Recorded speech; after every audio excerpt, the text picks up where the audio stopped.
In 2016, Oxford University coined the phrase and then put it in the dictionary and then highlighted it as the most important word or phrase added to the dictionary, and that is the post-truth culture.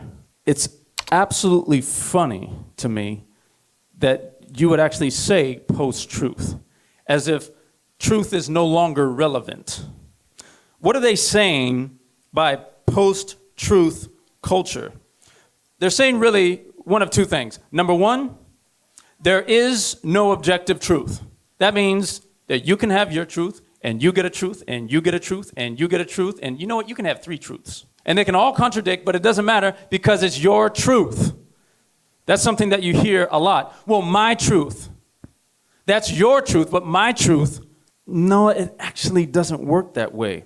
But when you have a prestigious university who coins the phrase and then immortalizes it by putting it in the dictionary and giving it a definition, we are in trouble. The other aspect of this post-truth culture is that it's not just that there's no objective truth.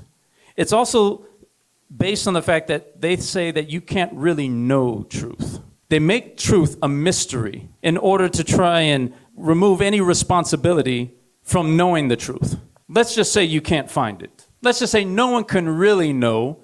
And when no one can really know, then now everyone can be right and we can all be comfortable in our own life without any accountability. I was having a discussion that turned into a debate with a young person one time. We were having this debate, and I'm just there, and if you guys know me, debate is like a game for me.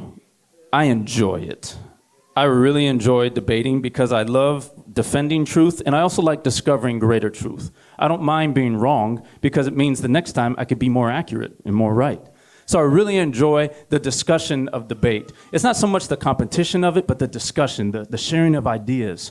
And I brought up some I let them share their thoughts and ask questions, and then I brought up some very strong points. Upon me bringing up these points, one of the things that happens when you realize that you're kind of painted into a corner and you don't know where to go is you start throwing out rhetoric that kind of makes truth irrelevant or acknowledges somebody else. So in this case, they wanted to acknowledge someone who I have respect for and their opinion on this truth. And they said, you know, I really respect their position on this because their position is that they had no position.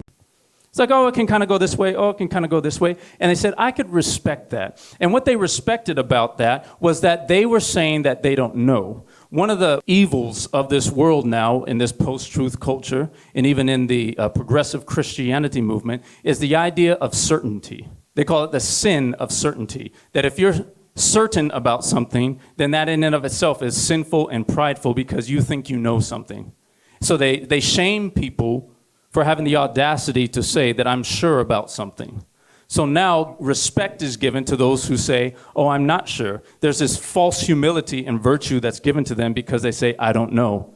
It's like, well, if you don't know, well, let me tell you what I do know. But you respect that because when you say you don't know, it leaves the door open for you to have your own thoughts that may be contrary to what God has said. So we cannot fully know truth, and as a result of that, nothing is true. Or everything is true, but the result is the same. If you're saying everything is true, then that means that nothing is really valid. And if you can't know truth or there is no truth, then that makes it equally invalid. Does that make sense? So what it does is the result of nothing being true, what happens is we find ourselves in a situation where they pit virtue and truth against each other, love and truth against each other. This is how it works. And when I say this, you guys would be like, oh, that's sneaky. See, if you pursue love, then you have to accept my truth. If you really love me, then you will accept my truth and say that I'm okay to be whoever and whatever I am and whatever I believe. Accept my truth.